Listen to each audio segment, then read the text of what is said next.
Hey guys, tonight we're sliding quietly into a seat at a long banquet table lit by flickering beeswax candles and set under a painted ceiling of leaping deer and velvet-draped saints.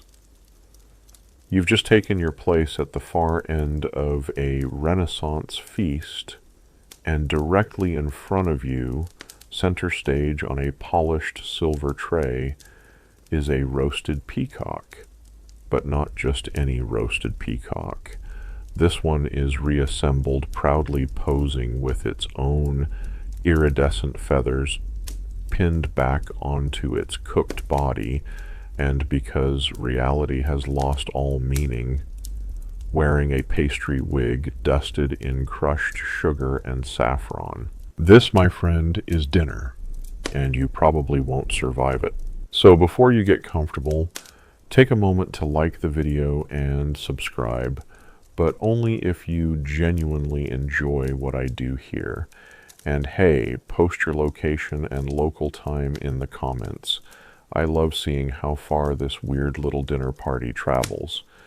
Now dim the lights, maybe turn on a fan for that soft background hum, and let's ease into tonight's journey together. You're surrounded by lords and ladies in silks that rustle like dry parchment. They talk softly, but not to you. You're new here. Your goblet smells faintly of nutmeg and rosewater.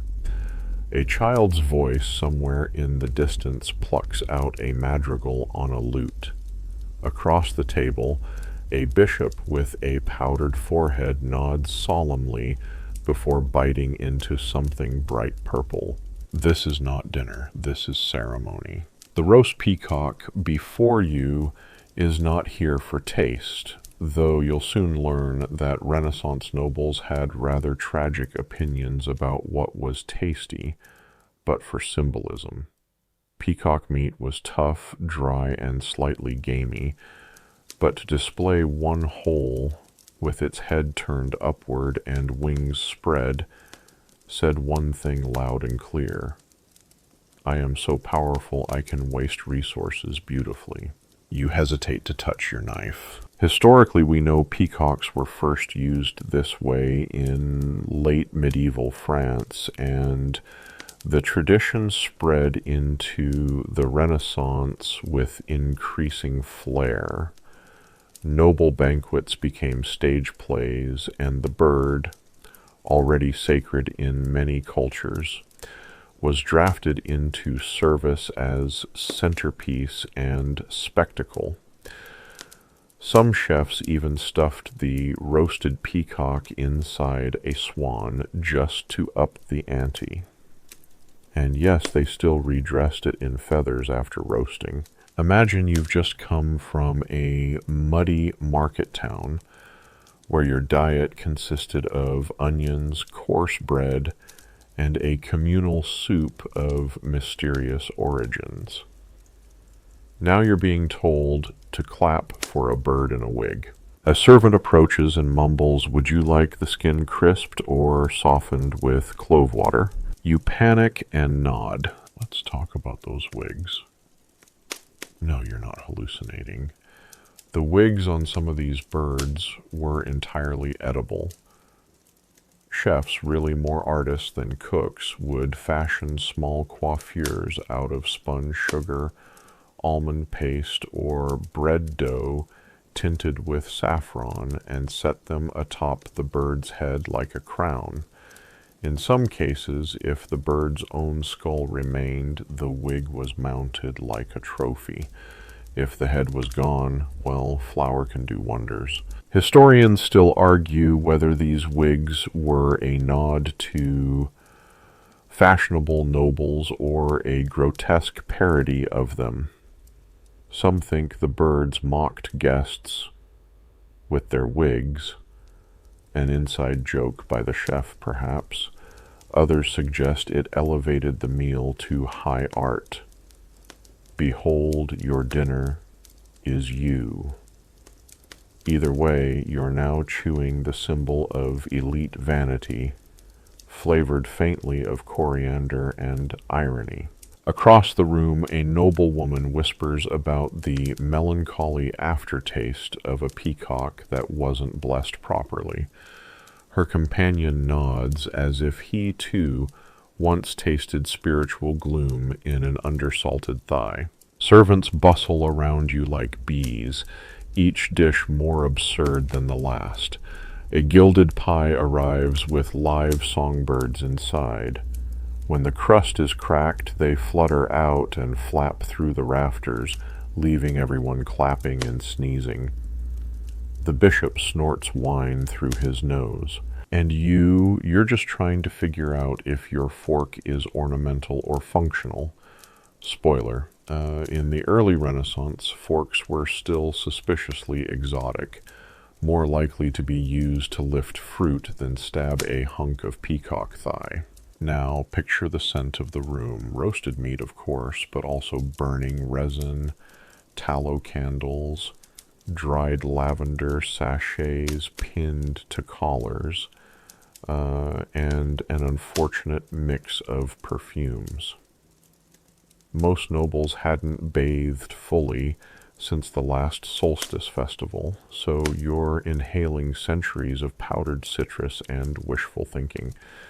It's a little like sniffing a lemon dropped into a fire pit and rolled in bacon grease. Someone passes you a goblet refilled with Hippocras, a sweet-spiced wine designed to cover the taste of meat that may or may not be completely fresh. It's cloying, like cinnamon met raisin in a poorly ventilated attic. Your peacock wig begins to sag. Here's a fun little fringe detail. In some estates, the feathers were removed pre-roast, then painted with powdered gold and reaffixed post-cooking. Some chefs even dyed feathers different colors, creating rainbow birds long before food coloring became a grocery store staple. There are reports, though possibly exaggerated, that one royal cook attempted to insert a mechanism inside the bird that made it flap once, posthumously, as it was served. Historians aren't sure if that one actually worked, but someone tried. And that says a lot. Now let's talk noise. The banquet hall isn't silent. It hums with quiet ambition. Nobles murmur while maintaining perfect posture. The rustling of sleeves, a cough, somewhere a harpist accidentally plucks a dissonant note and is silently replaced mid-song. The peacock's presence is so commanding, no one dares eat it until the lord of the hall picks up his knife. He does, eventually, with a look that says he'd rather be hunting boar. This is Renaissance hospitality. Performative, excessive, and deeply competitive. To host a feast like this wasn't just to feed guests. It was to outdo other nobles in subtle warfare. The more birds you could roast and feather, the more elaborate your spectacle, the more powerful you appeared. Dinner was not sustenance, it was reputation lacquered in saffron and envy. Your neighbor leans in. First time, he whispers. You nod. Don't eat the wig, he says. Last guy did that. We never saw him again. He's joking, you think? Maybe. And that's the odd comfort here. No one truly understands the etiquette. Do you clap for the pie? Do you toast the bird? Is it rude to skip the head? These questions plague your mind like dried rosemary under a too tight collar. Still, you've taken a bite, and oddly, it's fine. Tough, slightly stringy, with a nutty glaze and a hint of rosewater. You taste history, vanity, and someone's third attempt at culinary immortality. Welcome to dinner. You've survived your first bite. Well done. Not everyone can say that. The lord of the hall is now dabbing the corner of his mouth with a cloth napkin embroidered with his family crest and a suspiciously smug phoenix. Your peacock, meanwhile, stares at you from across the table with a glassy eye reaffixed by a kitchen apprentice probably born after the last good harvest. You suspect it judges you. A bell chimes softly near the hearth, and servants begin clearing away the birds, the pies, the steaming bowls of orange-scented broth, and what appears to be a hedgehog made entirely of spiced pork, cloves, and professional ambition. You can breathe again, but not for long, because now begins the procession of reassembled animals, dishes that blur the line between taxidermy and showmanship. This isn't so much a meal anymore as it is a theater of the absurd, a culinary puppetry. The next course to land before you is another bird, this one smaller, fatter, shinier, and somehow still steaming inside its own meticulously reapplied skin. A capon, perhaps, or a pheasant. No one seems to know. A guest to your left mutters that it's probably a guinea fowl wearing someone else's clothes. You believe him. Let's slow this down. You follow the bird's journey in your mind. From squawking on the estate's edge to a quick snap of the neck to plucking and gutting under cold gray light. A kitchen boy singes off the remaining feathers with a handful of straw and a smirk. The cook, a woman known only as Mad Maud, whispers to herself while stuffing the bird with raisins, sage, and breadcrumbs soaked in almond milk. She hums something in Latin. Then the roasting, hours of careful turning on an open spit, basting with honey and vinegar, sometimes even wine mixed with bone ash to achieve that perfect crackle on the skin, the smell intoxicating, the temperature barely survivable. One boy has fainted, again. But it isn't over, because after roasting comes the reconstruction. You stand beside the cook now, watching her press the cooked bird's original skin back onto its roasted body like a macabre puzzle, pinning it in place with cloves and gilded needles. Sometimes they sew it shut with threads soaked in saffron. If this sounds horrifying, remember it's meant to impress. You're not supposed to think about the body under the artistry, much like the nobility themselves. And then, of course, the dressing. Sometimes they dye the feathers with crushed berries. Other times they mix cinnamon with vinegar to give the illusion of warmth, as if the bird were still alive. The final flourish might be a tiny sugar tiara, or in the more avant-garde halls, a small wig made from sweetened vermicelli. Historians still argue whether this was an homage to beauty, a reflection of vanity, or simply what happens when you give bored rich people too much saffron and not enough enemies. Back in your seat, the noblewoman across from you has begun describing the peacock she saw at a wedding last spring.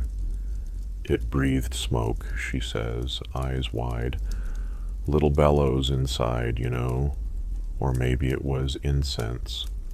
Hard to tell in the haze. You believe her. This isn't a world where peacocks are eaten because they're delicious. This is a world where they are staged like actors in a tragicomic play you were never rehearsed for. No one tells you the script. You just clap when the bird glows. And you're clapping now, because the next dish arrives, on a cart no less. It's another peacock, but this one's posed mid-step, head cocked to one side. Its claws grip a tiny golden platform. It is enrobed in sugared violets, crowned with a nest of spun sugar, and perched upon its own roasted liver pot. You blink. This one does smell good. You look around. No one is eating. Not yet. They're admiring. One noble even sketches it with a piece of charcoal on a folded napkin. There's respect here, yes, but also a strange melancholy, an understanding that the bird is already gone, its color only memory, its purpose purely symbolic. But then someone lifts a knife. The bird is carved.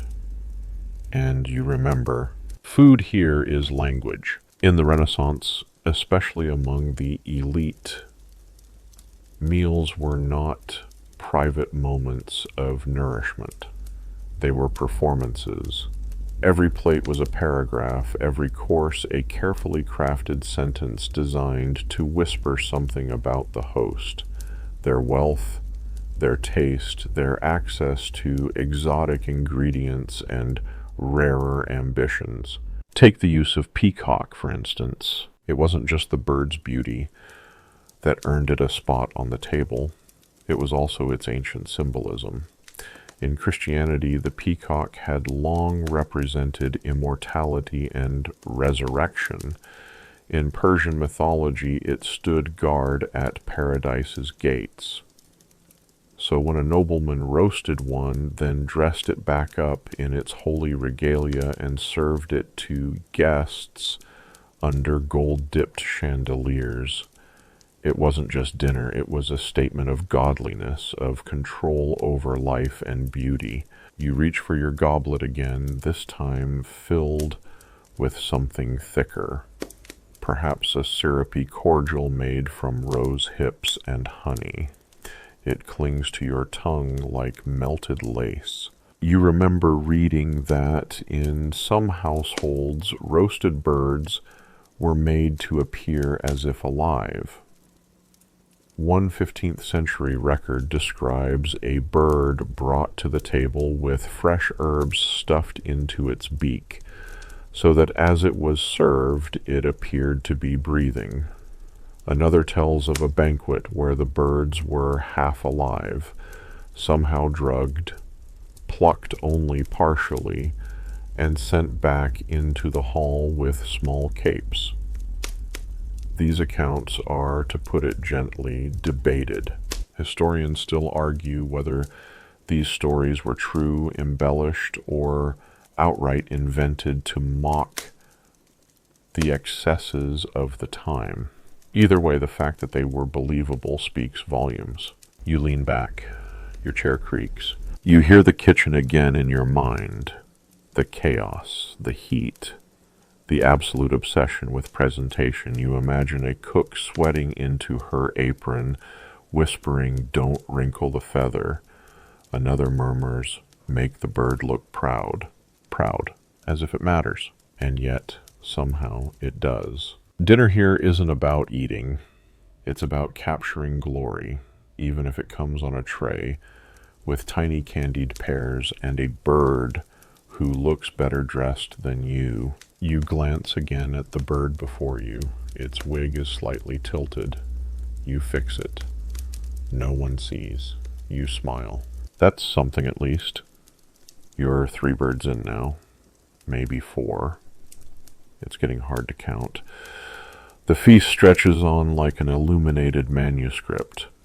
Long, intricate, and just a little overwhelming. Each course is more theatrical than the last.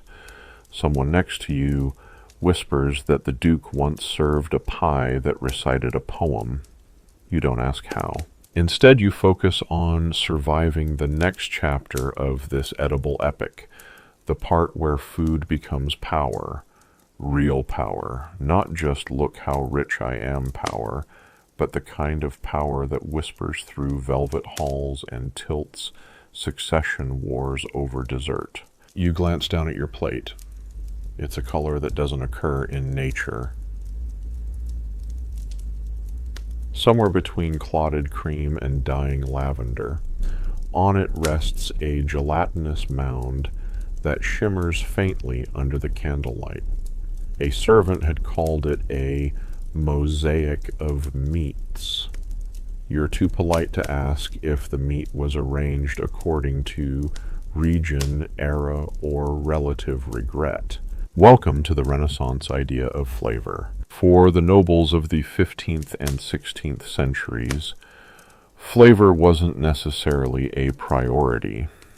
In fact, the more elaborate the preparation, the less likely the result tasted like anything familiar. Spices were abundant, but not necessarily well matched.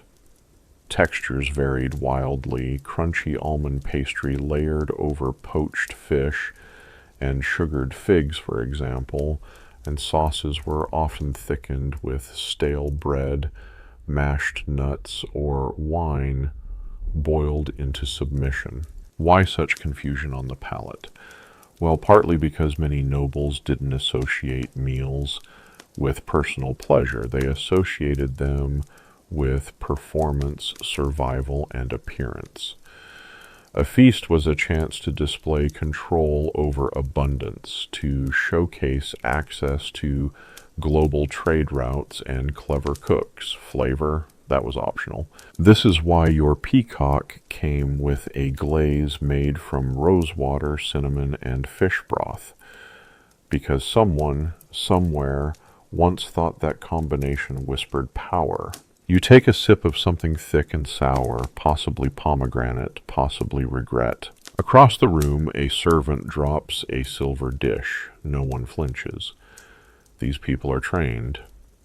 A nobleman raises his goblet and toasts the ceiling.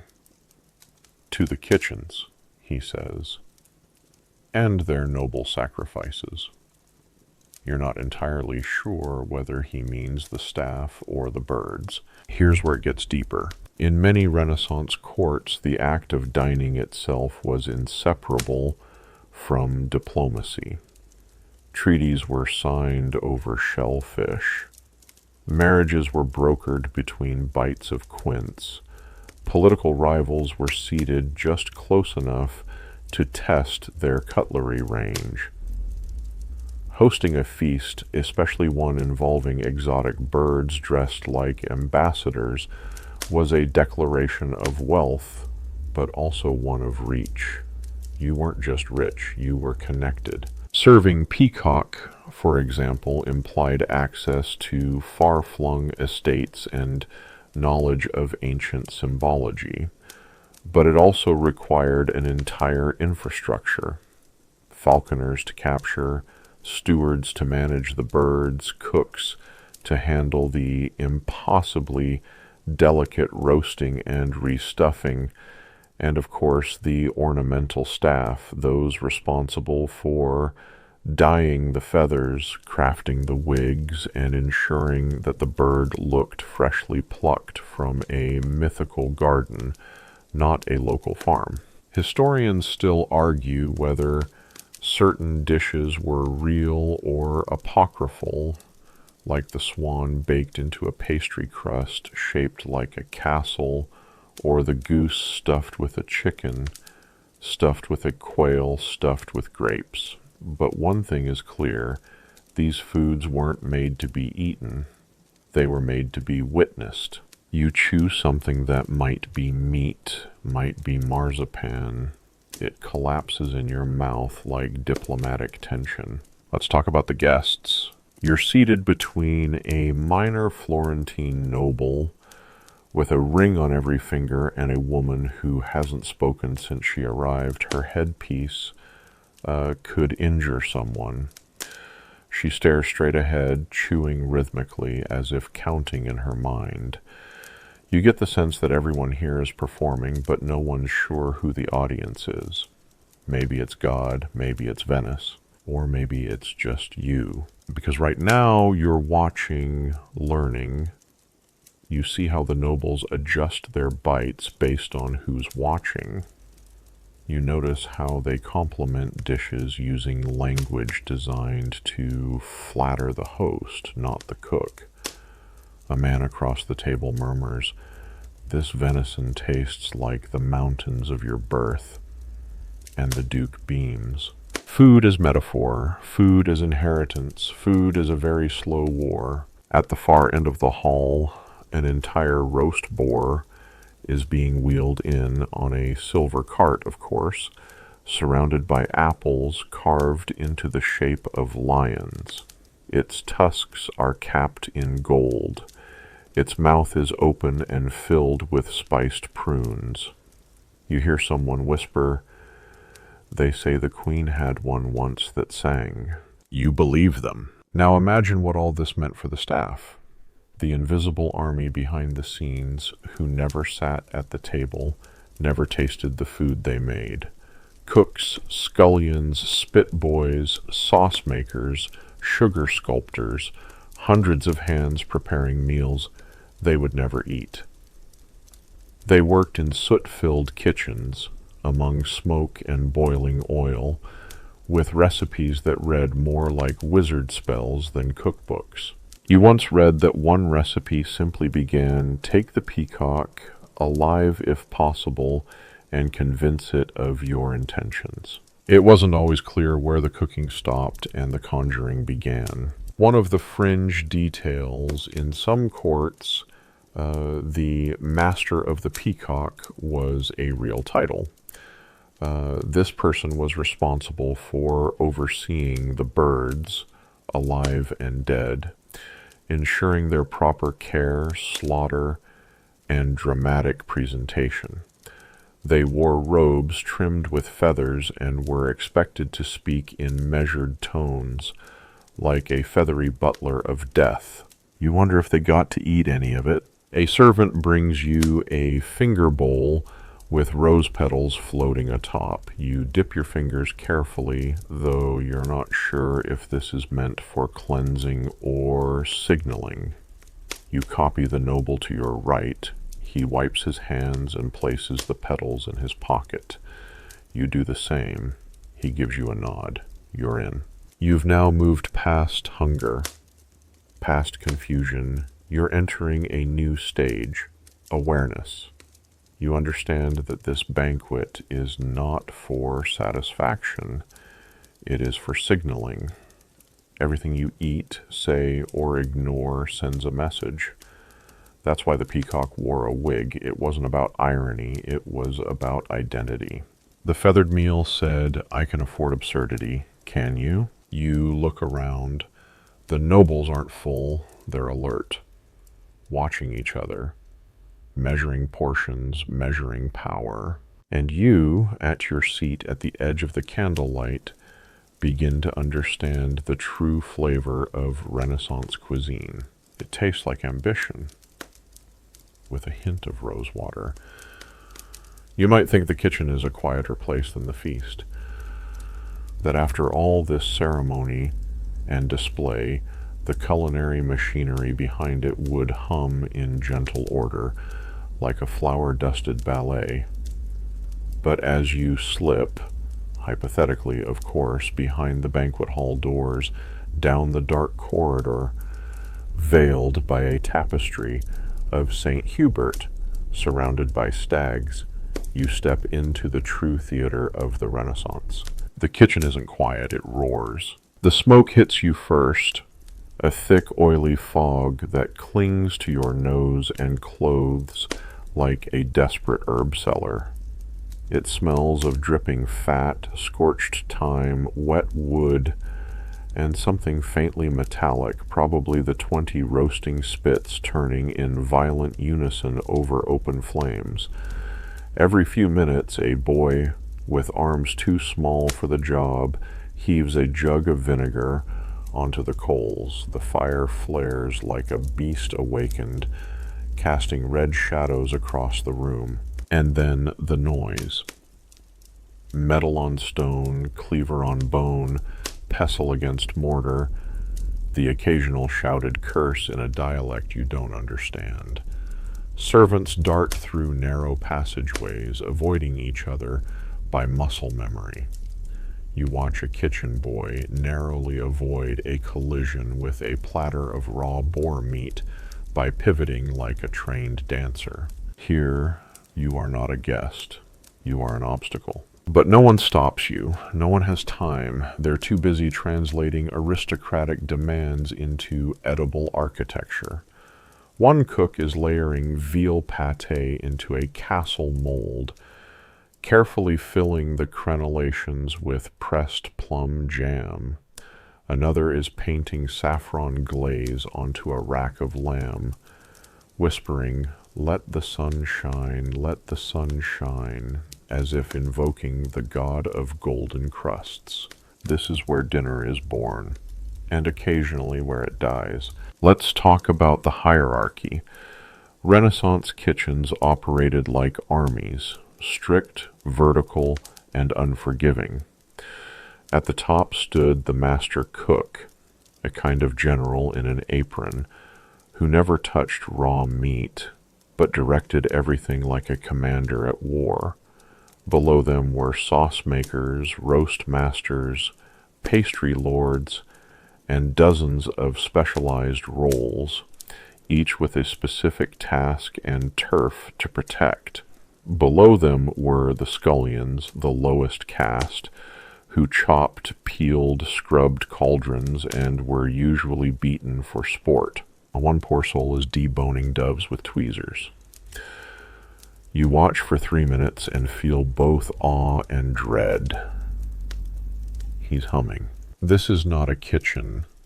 It's an ecosystem of ambition and survival. If you mess up the glaze, the Duke might not smile. If he doesn't smile, the master cook's position weakens. If that happens, well, your next job might involve more grave digging than gravy. Even among chaos, the clockwork continues. Every few minutes, a servant emerges from a blackened passage carrying trays of unimaginable precision. Marzipan shaped like miniature loaves, almond milk set into the form of angels, eggs boiled, peeled, stuffed with saffron cream, then reassembled so perfectly they look untouched. You come across a large stone table. A sugar artist is finishing his pièce de résistance, a swan sculpted entirely from molded sugar and stuffed with candied chestnuts. Its wings are edged with spun glass. Its eyes are 2 tiny garnets. You realize it will be destroyed, cut open and eaten, or worse, ignored. And still, it is flawless. Historians still argue whether this level of detail was born of devotion, competition, or sheer fear. Some believe the sugar sculptures were an offering to guests and gods. Others argue they were simply there to outshine rival nobles. One fringe theory even suggests some cooks inserted symbols, like frogs or serpents, into the designs to mock the host. Food as rebellion, sugar as satire. You'd like to believe that one. Now imagine the temperature. Even in winter, these kitchens could roast a man without fire. You pass a corner where a young assistant is turning a spit with a hand crank. His face is slick with sweat, his sleeves singed. Another boy runs by with a tray of herbs and yells something about the peacock's wig slipping. Yes, even back here, the peacock still reigns. The birds arrive to the kitchen feathered, shrieking, magnificent. Then they are slaughtered quietly, but not without fanfare. Their feathers are plucked and preserved in separate baskets labeled by color and size. Their organs are catalogued, some to be used in stuffing, others reserved for more delicate dishes like giblet custard. Yes, that was real. Then the roasting begins, carefully, slowly. because overcook it and the feathers won't reattach properly. And yes, there's an entire role known simply as the dresser, whose only job is to put the peacock back together, like a morbid tailor of elegance. You pass a side chamber, dark, cooler, quieter. This is where the desserts are prepared. It smells different here. Less like char and blood, more like clove, orange peel, and flour. A young woman, barely older than a girl, is gently placing violets onto a tray of honey cakes. Her hands do not tremble. You watch her trace sugar lines across a fig tart with the precision of a surgeon. No one notices her. But you will remember, not all cooks were men. In fact, while grand kitchens were often staffed by men due to physical demands, many of the subtler arts, spice blending, fruit candying, pastry work, were the domain of women. Quietly, invisibly, immensely powerful. Their influence reached the banquet table like a soft perfume, felt but rarely credited. One of the more curious things, some Renaissance kitchens had food tasters, employed specifically to eat dishes before they were served to nobles, not just to test for poison, but to judge presentation. Too dry, one might say, and the entire roast could be sent back, repainted, and re-wigged. You imagine being that person, eating the edge of every triumph, but never its center. You move toward the exit. The back hall leads again to the dining room, the air slowly cooling, the noise fading. You look back one last time. A cook waves a cleaver in the air and yells, "Who moved my preserved quails?" No one answers. You don't belong here, but for a moment you saw the furnace of beauty. And as you return to your seat at the long table, and another dish is laid before you, a pigeon pie shaped like a lute, you feel both awe and pity, because now you know the truth. The Renaissance feast wasn't about food, it was about fire, and those who danced close enough to burn. You're back at the table, cheeks warm, eyes blinking against the candlelight after the kitchen's smoky onslaught. A new servant arrives with an ornate wooden board carved with vines and small rabbits, don't ask why, and places a menu in front of you. Yes, a menu. It's handwritten, ink slightly smudged from someone's thumb, and it unfurls like a scroll announcing a siege. 24 courses, and that's just for tonight. You blink once, then twice. It feels less like a meal and more like a challenge. A culinary gauntlet. You half expect a herald to announce the rules. The menu begins politely enough, broth of barley and bitter almond, but it soon takes a turn. Swan glazed with saffron and pine syrup. Boar's tongue molded in quince jelly. Eel pie with sugar crust and painted flames. A tower of roast birds, each stuffed within the last. The infamous turducken's eccentric ancestor.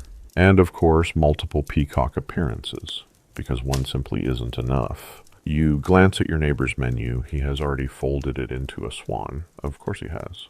Let's take a moment to wander through this meal, course by course, slowly, sleepily. The first courses, known as entremets, are delicate, if not bizarre. A porridge laced with lavender, soup perfumed with clove and orange peel, a salad of violets, radish, and candied sage. You eat with hesitation, not from distaste, but from confusion. The flavors contradict themselves. Hot soup that tastes cold, a pudding that crunches, a tart that smells like incense. You're reminded that flavor wasn't the central concern in this era. Presentation and novelty were, and nowhere is that clearer than in the centerpiece dish, a castle of meat, complete with pastry turrets, meatball battlements, and gravy-filled moats. The walls are embossed with scenes from a local legend, hand-carved with a wooden mold and brushed with egg yolk for shine. When the top is cracked open, steam rises and a flute player inside begins to play. How did he get in there? Unclear. Best not to ask. Historians still argue whether these dishes were truly edible or if they were art pieces meant more for gasps than bites. Some records mention nobles sending entire courses back untouched, just so they could brag about the existence of such a dish. I didn't eat the flaming pigeon tower, one might say, but it was there. Your hands are sticky from a sugared eel tart. You don't remember eating it. By the 9th course, a light meat dish arrives. Light being relative. It's a roasted hare stuffed with apples and cloves, laid on a nest of fried noodles dyed green with parsley juice. A noble across the hall insists it resembles the duchy's flag. You nod, because you're starting to believe everything. The sweet courses begin creeping in without warning. You're given a warm custard spiced with cinnamon and tiny slivers of something translucent, probably candied fennel. Then a dish of milk curd, shaped into tiny towers, served on a spinning tray that rotates when a candle heats the mechanism below. Yes, this spinning tray predates the Lazy Susan by at least 300 years, and no, it's not practical. There's something charmingly chaotic about the Renaissance concept of dessert. It isn't confined to the end of the meal. Sweet and savory intertwine like an awkward couple forced to dance. You'll find honey-glazed lamb and then sugar-dusted fish.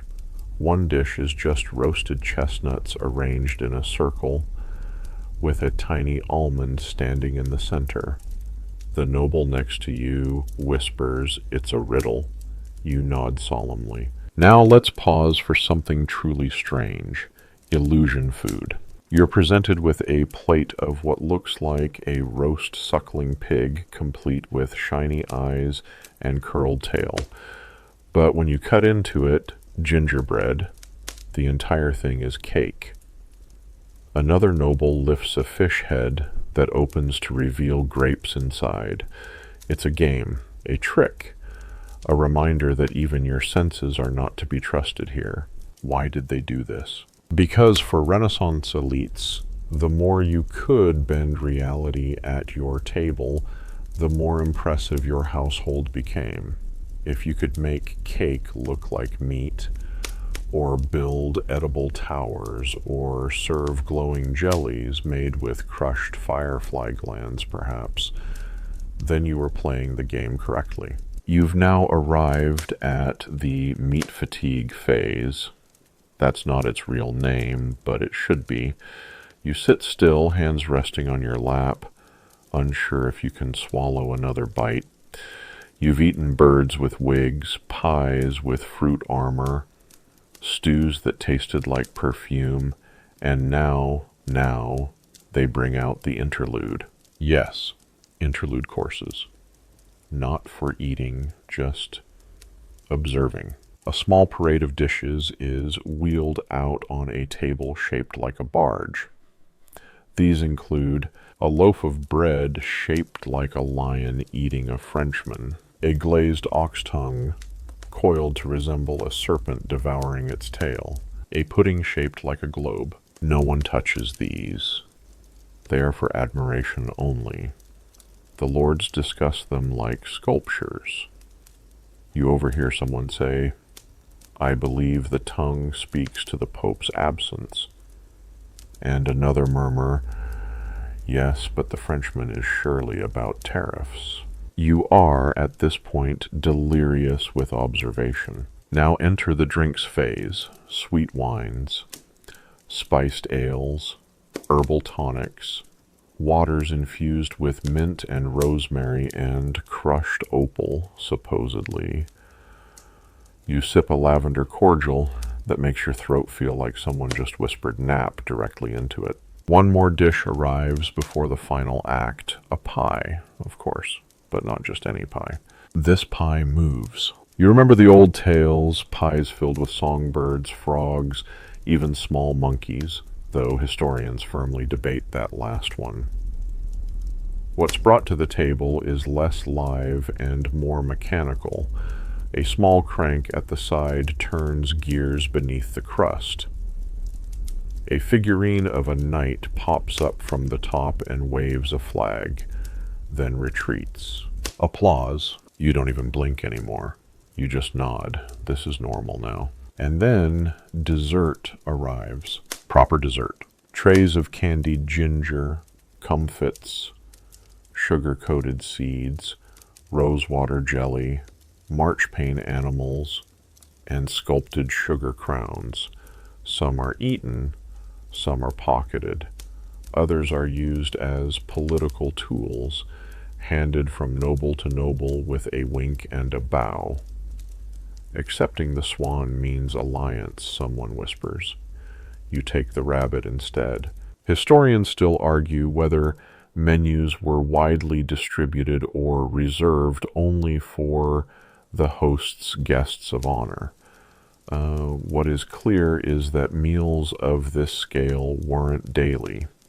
They were rare, planned over weeks, sometimes months. A single feast might bankrupt a minor noble, but if it won him favor or an alliance, then every gilded boar was worth it. And you? You lean back, drowsy, senses dulled. You survived the menu of madness. Congratulations. But you're not done yet. The peacock will return. Of course it will. You've reached a strange moment in the evening, that sleepy twilight between fullness and fantasy, when the food begins to feel more like theater than nourishment, and your mind floats somewhere between a spiced fig and a wax-dripped tapestry. The hall glows with the soft gold of melting candle stubs, and yet the room hums with renewed energy, because now begins the entertainment, or more precisely the part where food, fire, and foolery converge in ways no nutritionist would endorse. The jester somersaults through the aisle with a ladle strapped to his head.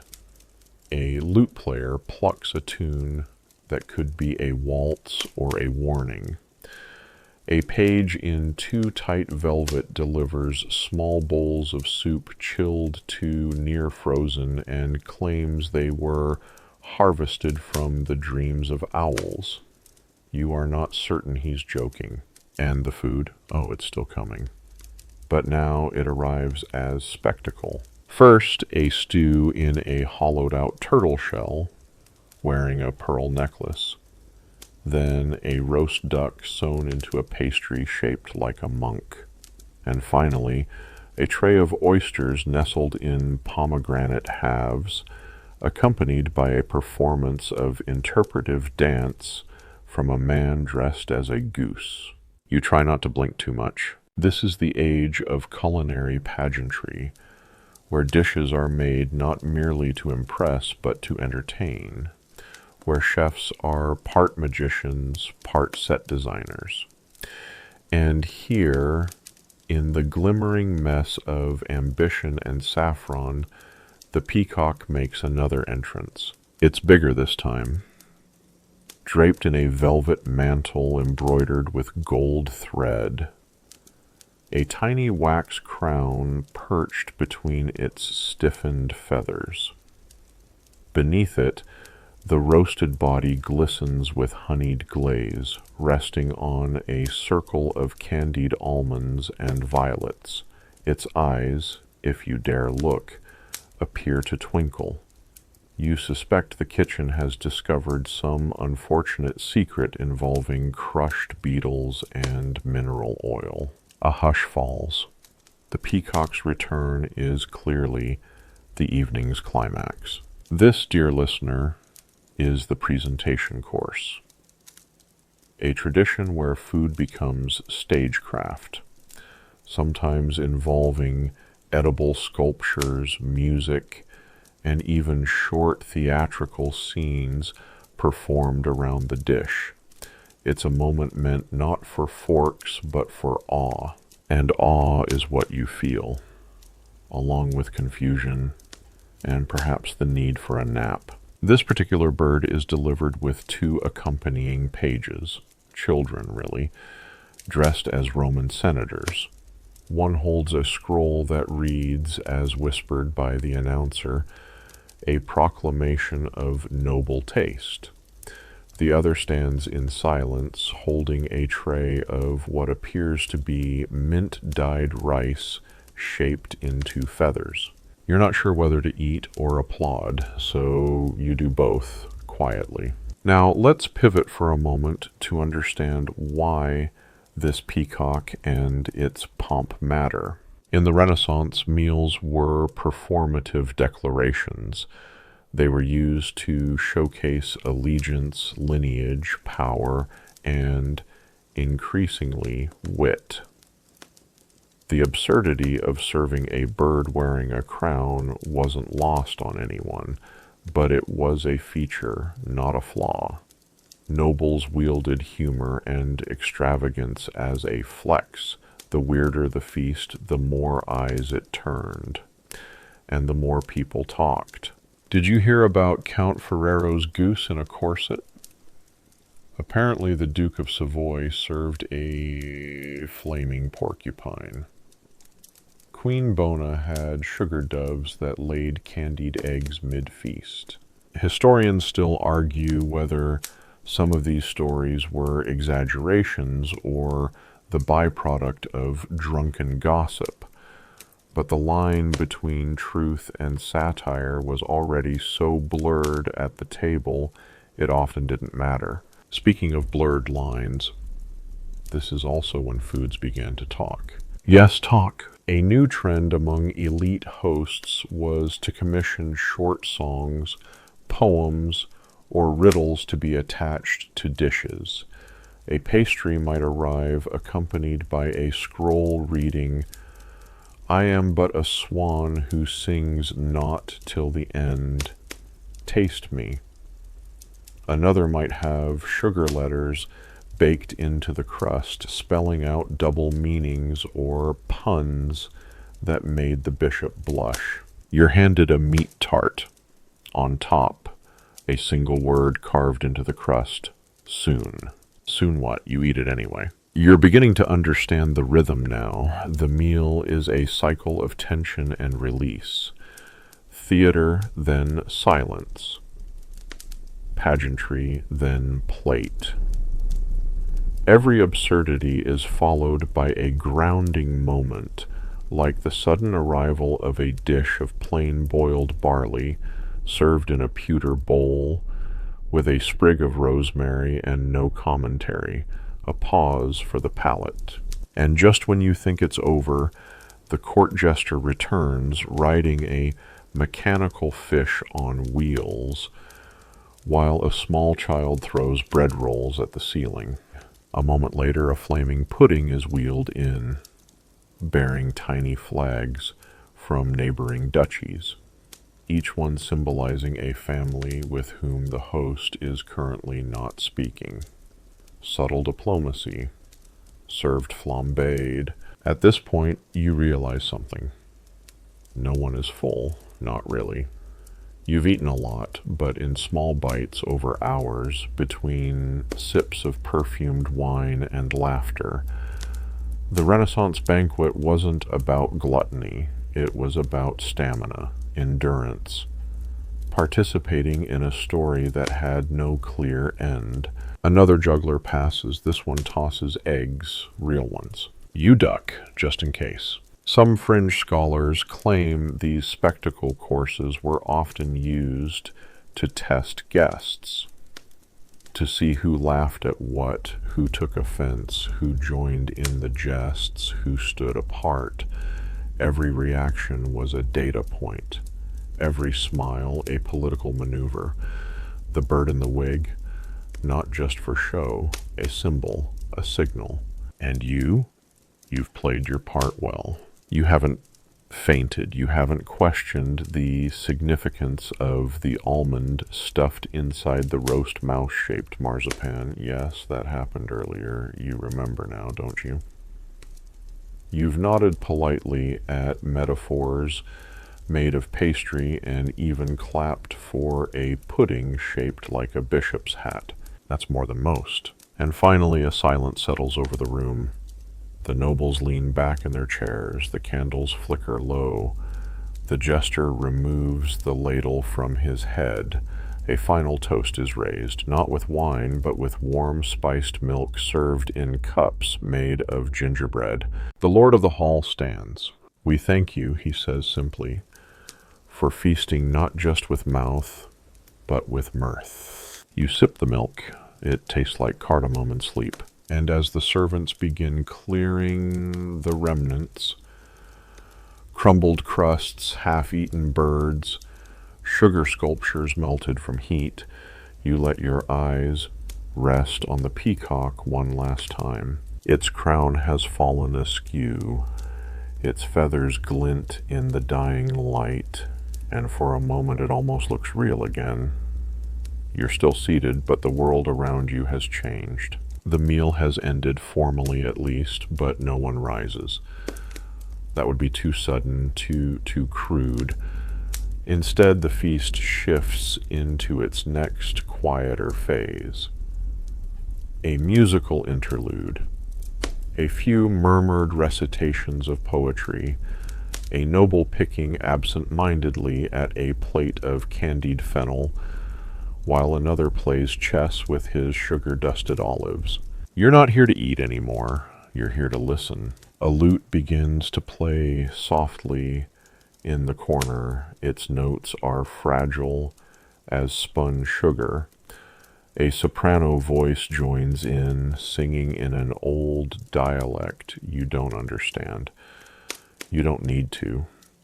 The melody flows like warm wine down your spine, sweet, slow, and just a little sad. This is the sonic dessert of the Renaissance feast, the final offering to the senses, because for noble diners, taste was never enough. They needed sound, words, atmosphere. What was food without context? Historians note that it wasn't uncommon for courses to be accompanied by musicians or even small theatrical scenes. In some German courts, a singer would perform inside the dining hall's central hearth, elevated and hidden from sight. The voice floated down through the chimney as if delivered from the heavens, or a well-fed ghost. In Italy, dinner might be followed by a reading of Petrarch. In France, a masked actor might recite Virgil while balancing on a barrel. In England, minstrels played while a trained bear walked in a circle holding a sausage garland in its mouth. Yes, really. And you? You're watching a boy no older than 10 gently strike bells suspended from a gold-painted frame, while a monk in velvet reads something that may or may not be a poem about cheese. There's a kind of peace to it. This is where food becomes memory, when taste fades and music lingers, when your stomach is too full to argue, and your mind, drowsy with ginger and wine, begins to drift. You notice something strange now. No one is speaking of politics, no one is haggling land rights or discussing dowries. The nobles, for once, are quiet, as if the peacock and his sugared entourage had said everything that needed saying. Let's pause here and consider a truth. Nobles dined with their ears. You've heard this phrase muttered before in passing, but now it sinks in. The experience of dining was never just oral, it was oral. The sound of laughter, the rustle of silk, the clink of goblets, the soft murmur of verses, all curated, all intentional. Silence was a seasoning. Some fringe scholars argue that in certain royal courts, a meal was considered a failure if it did not produce a new ballad, a new riddle, or at least a clever pun to be repeated at the next hunt. These tales became part of the household's lore, as prized as the wine cellar or the family sword. Your eyes fall on a servant carrying a scroll, a list perhaps of the verses shared tonight. He passes it to a scribe who will record the evening's best quips into the estate's book of sayings.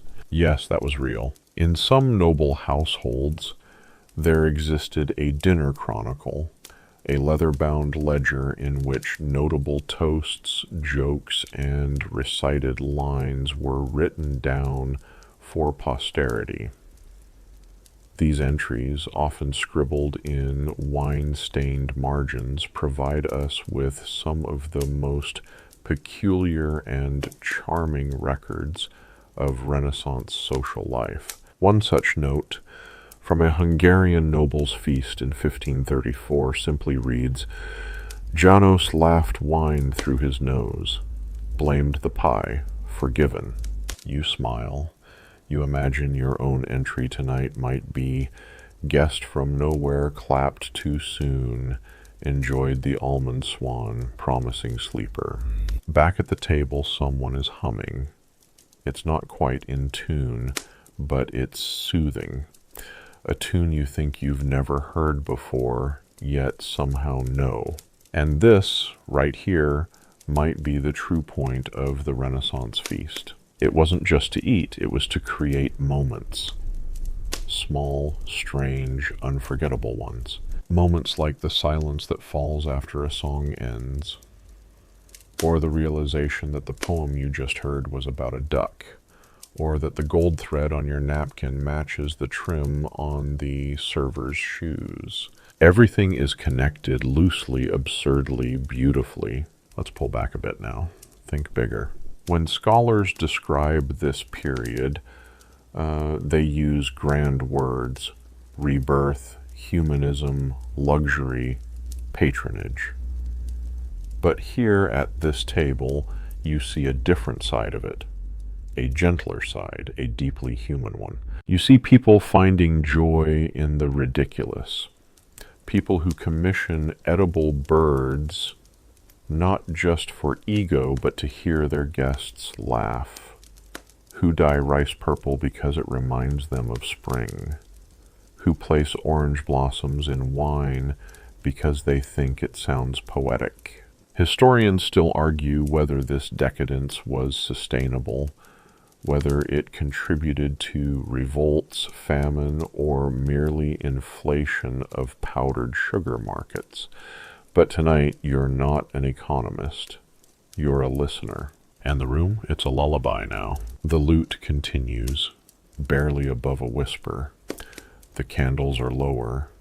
You hear the soft creak of a chair, the tink of a spoon on porcelain, the rhythmic drip of melted wax landing in a dish. A noble begins to recite a love poem.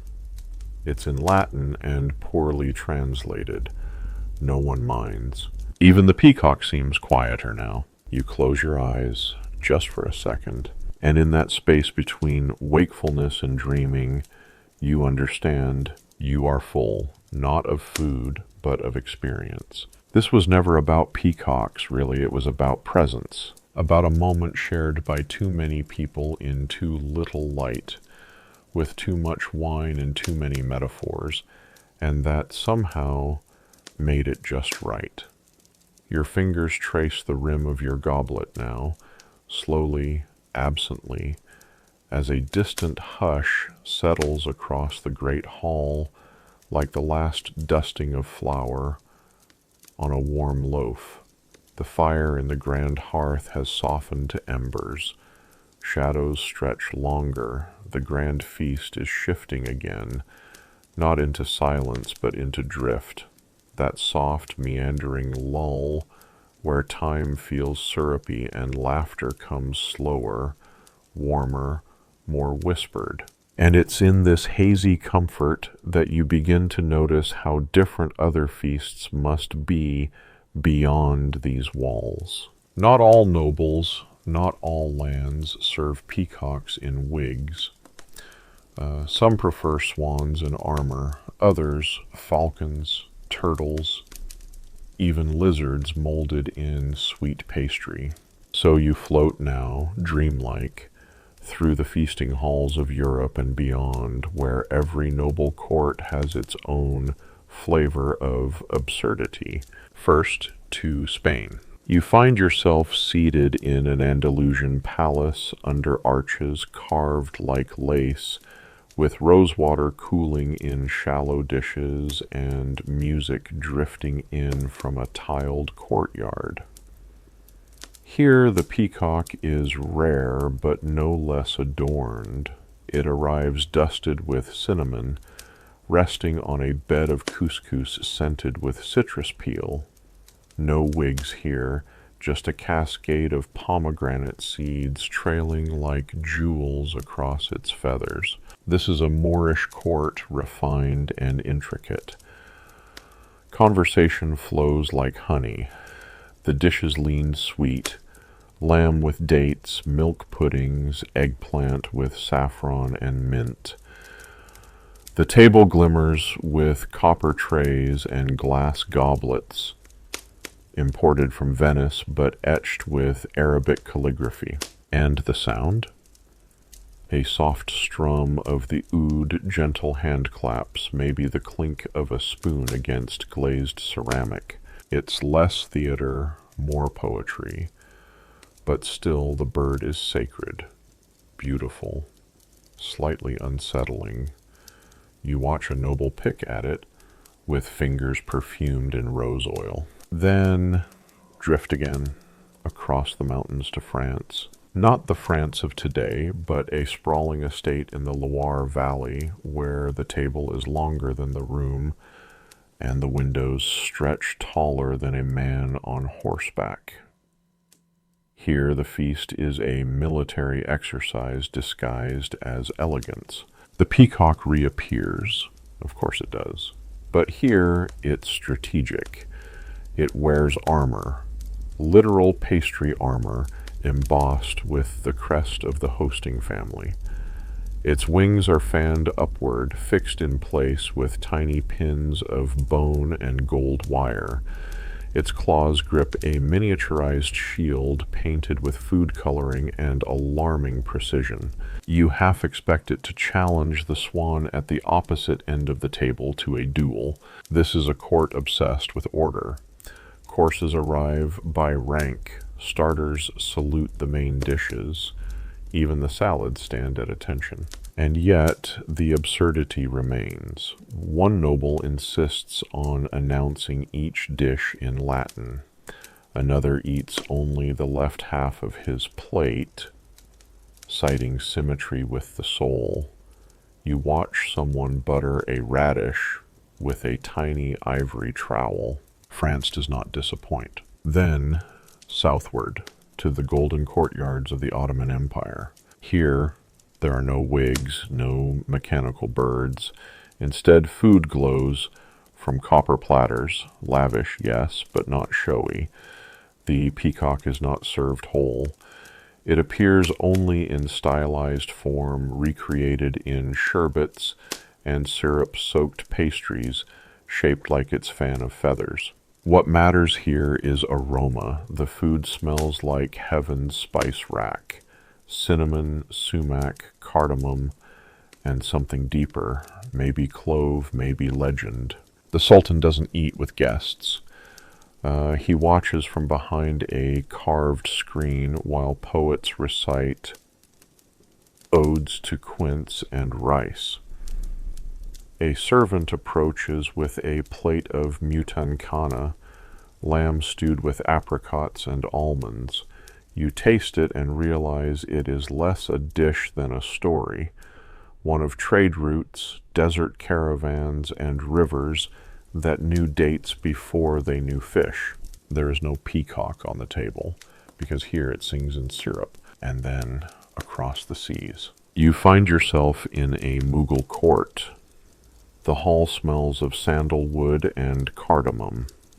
The dishes are plated on banana leaves, each more colorful than the last, and here the peacock is not cooked. It's painted delicately by palace artists onto the sugar crust of a layered rice dish. Edible gold leaf glints from the edges. You hesitate to ruin it with a spoon. The emperor reads poetry between bites. A mango sorbet arrives in a carved stone bowl, cooled with snow, hauled down from the mountains. It tastes like time stopped. Historians still argue whether these lavish dishes were ever eaten in full or if they served more as edible art, admired briefly, then replaced with simpler fare once the guests had dispersed. You believe it. You've seen enough feasts tonight to know when a dish is for taste and when it's for theater. One final stop now, a quiet one. The Japanese court Heian period. A lacquered tray is placed before you. The peacock is gone. In its place, small bowls, carefully arranged. One contains pickled plum, another white rice with 3 sesame seeds precisely placed. A final dish, grilled fish not more than a finger's length. No sugar sculptures, no wigs. But here, in the silence, in the space, you find the same reverence for presentation, the same awe for food's ability to communicate without speech. Even in stillness, the meal speaks. The chef bows. You bow back. You don't need words. And now, back to your seat at the banquet. The original one. The one with the fading candles and the slightly wilted peacock wearing a powdered wig that is somehow still hanging on. You've just traveled through continents by memory, through cuisines by dream. And what have you learned? That every culture has its own absurdity, its own flavor of pride, theater, and quiet elegance. But somehow they all arrive at the same truth. Food is more than sustenance. It is expression, it is presence, it is legacy. You sigh, slow and full. A servant clears your plate. You whisper a thank you, not just to him, but to the bird, to the kitchen, to the poets, to the sauces you'll never identify, to the almond that tasted like a secret. And as you sit back, the fire cracking low, the lute echoing into hush, you realize the feast is over. But the flavor, that stays. The wig is slipping. Not yours, of course, the peacock's. Its powdered curls, once perched triumphantly atop the roasted crown, have begun to sag under the soft weight of candle heat and time. A few sugar tendrils droop toward the creature's beak like an elderly barrister caught in the rain, and yet no one dares adjust it. You stare at it across the table, half hypnotized. The feathers remain stiff and glinting, pinned in perfect posture, but the wig now hangs askew like a melting pompadour. It is, oddly, the most human thing you've seen all night. Which brings us to the curious matter of why wigs were on the menu in the first place. It's easy to assume the peacock's coiffure was just another excess, a joke. a parody of courtly fashion gone too far. And in some ways, yes, it was all of those things. But there's more under those curls than pastry and pomposity. Wigs were status symbols, just like the peacock itself.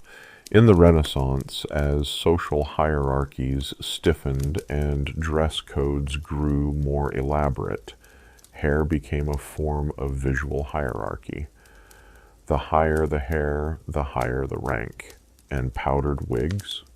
Well, they added age, gravitas, cost, which meant respect. So why not apply the same principle to your dinner? After all, if a nobleman could wear a wig sculpted from imported horsehair, scented with lavender and beeswax, why shouldn't his meal don a similar crown of sugar curls or vermicelli? If you can't eat your political rivals, you might as well dress your poultry like them.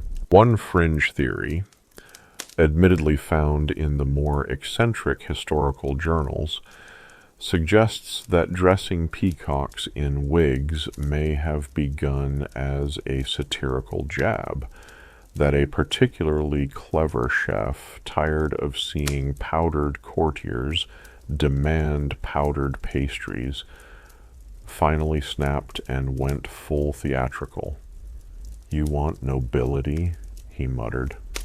"Here, have a duchess with drumsticks."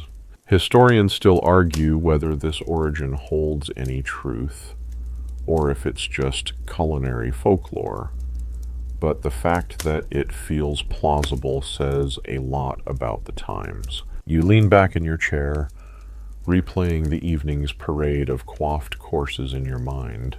The roast hare with a marzipan topknot, the swan with candied curls shaped like French court fashion. Even the fish, yes, someone curled ribbons of fried leeks to resemble the sideburns of a Habsburg ambassador. No one was safe. This was the Renaissance's answer to quiet rebellion, edible satire. And it wasn't just wigs on birds. There are records, genuine ones, of pies made to resemble political rivals, of cakes shaped like failed fortresses, of wine served in goblets shaped like severed heads, sweetly, of course.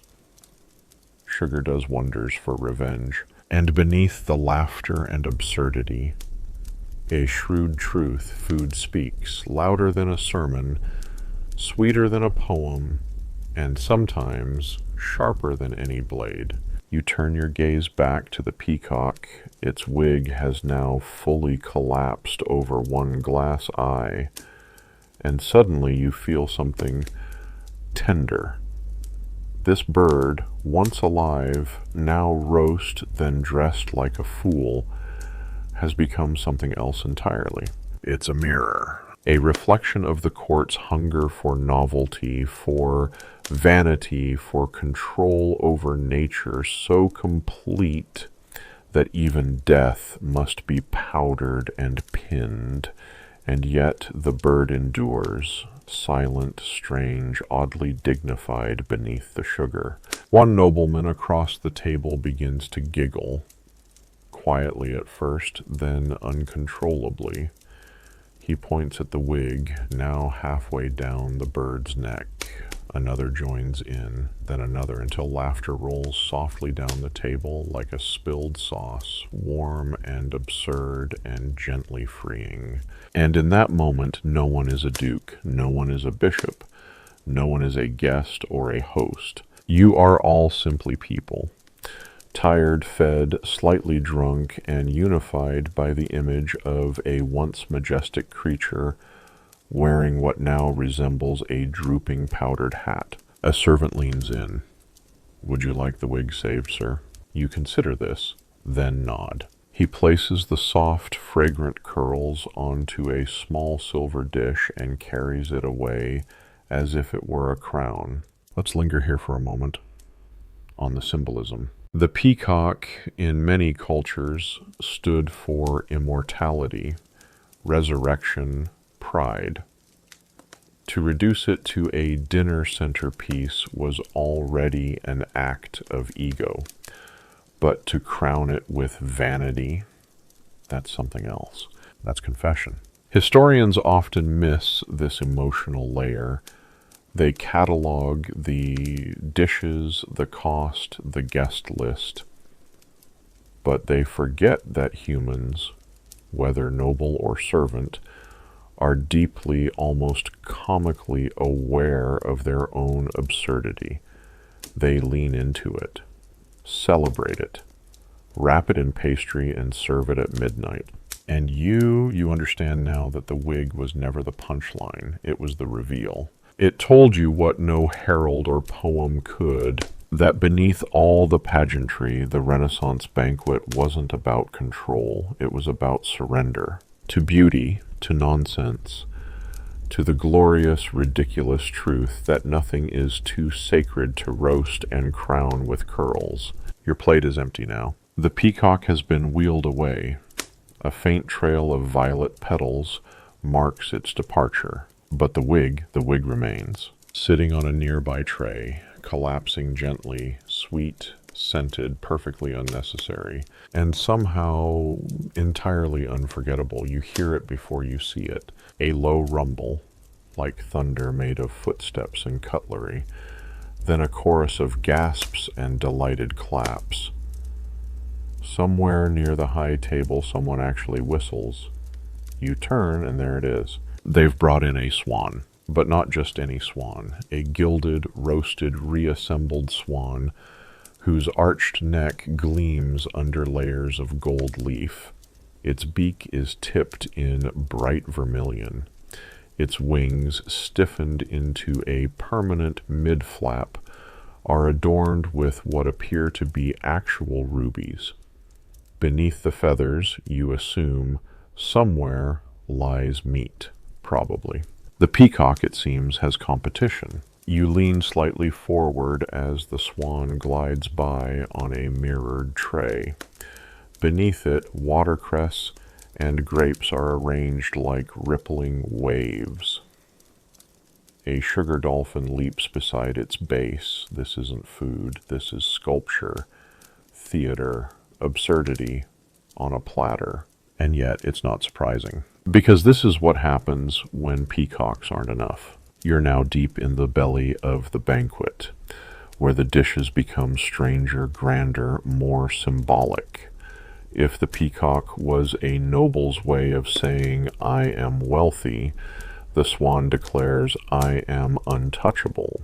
This course, the prestige phase, as some culinary historians have come to call it, is where the Renaissance host pulls out every trick, every flex, every ounce of powdered gold and bravado left in the larder. The creatures grow rarer, the plating grows taller, and sometimes things begin to move. Literally. Take, for instance, the rumor of the automaton pheasant, a dish reportedly built with tiny clockwork gears and a hidden spring. Guests would be invited to watch it peck at the table, moving in slow, jerky loops before collapsing in glorious death, after which it was sliced and served on toasted almond cakes. Historians still argue whether this ever actually happened, or whether it was the fever dream of a drunken scribe at a particularly ambitious Italian court. Either way, someone thought it could happen, and that's the real story. You reach for a goblet. It has no base. It balances on 3 curled goose feet, sculpted, thankfully, from silver. You drink without thinking. The next dish arrives. It's an edible fortress. Made entirely of molded pastry, it features a drawbridge made from smoked cheese, turrets filled with lamb and mint, soldiers fashioned from candied dates and figs, banners made of pressed marzipan bearing the host family's crest. At its center, a roast quail king seated on a throne of carved carrot. You stare, then blink, Then eat the drawbridge. It tastes like rosemary and daring. Let's not forget the porcupine. Yes, you heard correctly. Some particularly creative chefs in French and German courts went so far as to recreate spiny beasts using pigs, quills of dried pasta or pastry sticks, and a liberal dose of vinegar glaze. The final result? A roast that glistened, bristled, and, if positioned just right, looked like it was about to leap from the table. You briefly wonder whether the guests ever finished these creatures, or if they simply admired them, offered a few metaphorical crumbs to the concept of appetite, and moved on to safer fare, like goose liver encased in plum jelly.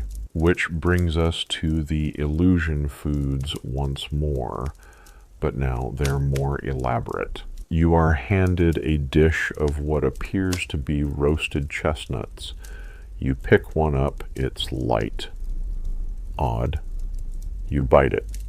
Inside is not nut, but cream cheese wrapped in spun sugar, painted with smoke. A noble beside you chuckles. That one's from Venice, he says. They love a trick. Even desserts have turned competitive. Someone unveils a pyramid of sugar swans, each one dyed a slightly different shade of pink, from blush to blood red. Another table displays a fountain that runs not water, but warm cherry syrup. A child dips a biscuit in it and nearly faints from delight. And in the corner, a final marvel. A meat pie shaped like a cathedral, complete with glazed onion, stained glass, potato buttresses, and a choir of singing sugar monks inside. Yes, singing. You later discover it was a trio of boys hidden under the table singing through a cleverly placed grate. It is no longer clear what's edible and what's not, and you no longer care. What matters now is that you are witnessing something extravagant, ridiculous, and strangely moving. The swan, it seems, has not been touched. It simply sits, a centerpiece, a statement. Food here has transcended flavor. It is power made visible, and it isn't only the animals. You glance around and notice plates carved from ice slowly melting into pewter bowls below. Goblets filled with violet-infused wine lit from beneath by crystal lamps. Napkins folded into birds, frogs, and entire family crests. This is opulence unhinged, and the nobles are loving it. One nobleman begins to weep softly after eating a spoonful of sugar-dusted trout. Another makes a toast, but forgets his own name halfway through and just shouts to the architect of marzipan. You raise your goblet in solidarity. There's something profoundly silly and profoundly human about it all. The swan in gold, the pie cathedral, the peacock in a wig. This is excess, yes, but it's also a kind of joy. The joy of creating something so elaborate, so impossible, it can only exist once. A dish like this will never be made again, and that makes it sacred.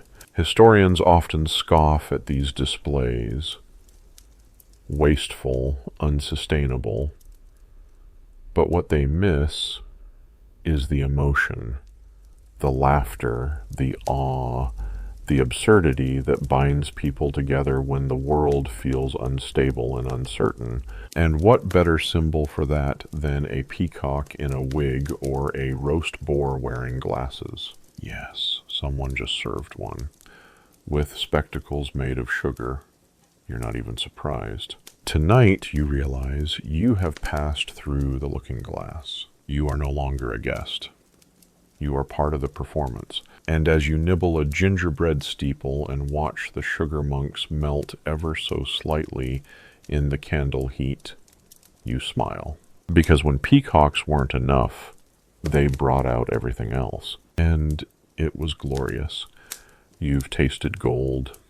You've nibbled on sugar cathedrals and smiled politely at a roast porcupine with pickled plum eyes.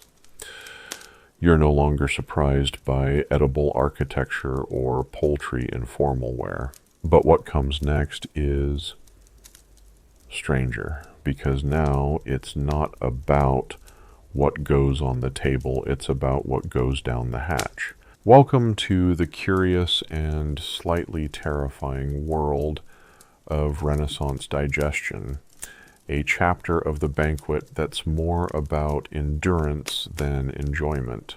You lean back, your stomach politely waving a small white flag. You've consumed more animals than Noah brought aboard, more sugar than a Venetian merchant's warehouse, and more wine than you can comfortably name. And still, the courses continue. Sort of. They're different now. These are the digestive aids. That's what the nobles call them.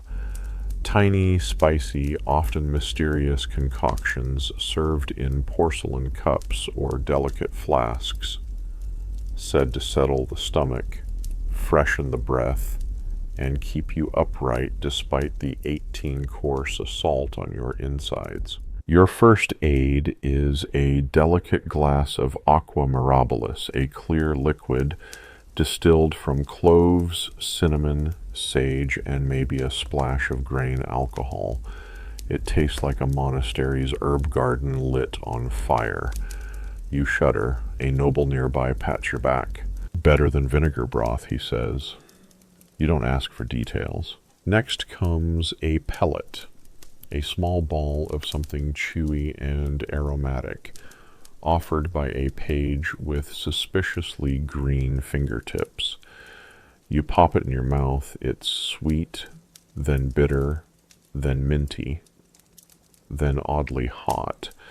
You blink. This apparently is electuary, a blend of honey, dried herbs, and spices mashed into little orbs and carried in silver tins like medieval mints. And yes, some of these digestion treats worked. Sort of. Clove and fennel could calm the gut.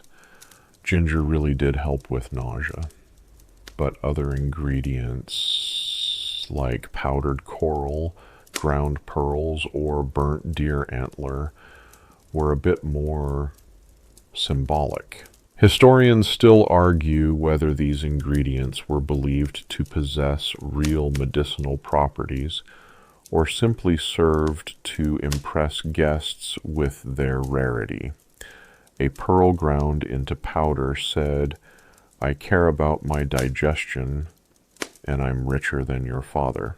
Your next course isn't food, it's smell. Servants begin circulating with bowls of pomanders, fragrant orbs packed with dried citrus peels, herbs, and resins. Nobles hold them to their noses, breathing deeply between bites. A woman across from you sighs blissfully, whispering, "Nothing eases the liver like ambergris." You're not sure if she's right. You are sure ambergris is whale vomit. Still, it smells like cinnamon and secrets. You keep inhaling. Let's now address one of the strangest truths of this entire banquet. Spices were not for taste. Not entirely. Yes, they masked the gaminess of meat. Yes, they preserved certain dishes. But more than that, they were status. A dish without spice was a dish without voice. Cinnamon, cloves, mace, galangal, these were the building blocks of noble identity. A slice of roast capon dusted in nutmeg, basic. But the same dish doused in a sauce of ginger cubeb and long pepper imported from Sumatra, now that spoke volumes. And the after effects? Well, let's just say not everyone's digestion could keep up, which brings us to breath aids. A small tray arrives lined with tiny confections, sugar-coated fennel seeds, candied anise, cloves dipped in honey. You pop one between your teeth and feel your breath lift a little, despite the goose fat lingering beneath. The nobleman beside you chuckles.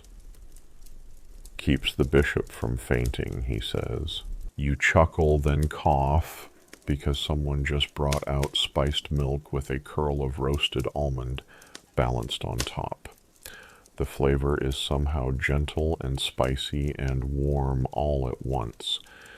You take another sip, and then, without warning, you sneeze loudly. Everyone turns. For one horrifying moment, you fear exile. Then the host laughs. You've been blessed by the pepper, he says. A servant nods solemnly and hands you a dried orange peel to wave under your nose. You are apparently now part of the banquet legend. As the room quiets again, someone begins reading aloud from a book. Possibly a medical treatise, possibly a cookbook, possibly a very confused diary. You hear phrases like humoral balance, dry in the third degree, and temperance through quince. This is not a joke. In the Renaissance, food was medicine and digestion was philosophy. Everything had a humor, hot, cold, moist, dry, and balance was everything. Too much roast lamb, dry and hot. You'd need a moist, cool food to follow, like poached pear with mint, or syrup of violets, or, for the truly daring, a sip of snowmelt flavored with crushed emerald. Yes, emerald. Historians still debate whether anyone actually consumed ground gemstones or just pretended to. One theory suggests nobles were given gem powders made of dyed sugar and told it was ruby. Another theory, they really did eat sapphires and simply hoped for the best. You swirl your latest beverage, mulled wine scented with rosemary and pear, and imagine the sheer number of indigestion prayers whispered in Renaissance chapels. The jester returns now, rolling a cart filled with what appear to be carved wooden ducks. He lifts one, twists its tail, and it squeaks out the opening notes of a hymn. The nobles clap, then, as if nothing happened, they go back to chewing fennel. You chew too, slowly. This part of the banquet, the gentle descent into spice, scent, and philosophy, is more comforting than you expected. Less food, more ritual, like walking barefoot through a herb garden after a storm. You're handed one final treat, a slice of quince jelly, wrapped in a dried rose petal. It tastes like memory, or maybe just cloves. And now a servant offers you a napkin soaked in lavender water. You press it to your face, exhale, and feel your stomach settle for the first time in hours. You are not full, you are quiet. And isn't that what digestion really wants? A little silence, a little space, a little warmth. The roast birds, the crowned swans, the golden pies, they were fire. This is the cool breath after the blaze. And in the flicker of candlelight, surrounded by mint, music, and murmurs, you understand that the real finale of this feast isn't a dish. It's a pause. A soft moment to let it all settle before the next surprise arrives. Because you're not done yet. Not even close. You're sitting very still now. Your breath slow, your limbs warm. You've accepted with the quiet clarity of a monk watching the stars that your stomach is no longer your own. It belongs to history, to poultry, to the cinnamon empire. But just as your soul begins to drift gently into ginger-scented oblivion,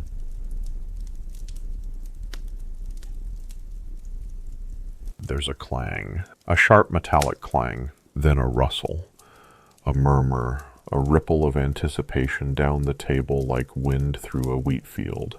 You open your eyes, you blink, because the dessert sword fight has begun. Yes, really.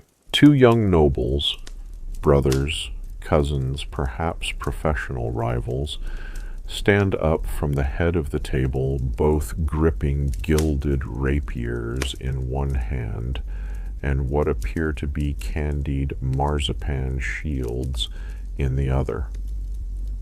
Their servants scurry behind them carrying trays of sugared almonds and honey-glazed cherries. This is not an impromptu duel. This is dessert, or more specifically, the final performance. The sweet, ridiculous coda to the banquet where nobles get theatrical with their sweets. Some courts recited sonnets, others staged puppet plays. But here, apparently, the tradition involves flinging hazelnut clusters at each other while trading barbs. One young man shouts, "Thy tart is as dry as thy wit." The other responds with a marshmallow jab and a flourishing bow. You watch, amazed, as they duel with sugar-dipped breadsticks. One parries. One lunges, a cream puff explodes like a tragic moon. Around them, guests cheer, laugh, and pretend this is completely normal. Welcome to the after-dinner chaos, a space where formality collapses and food becomes play. The jester tosses a tangerine in the air and catches it behind his back.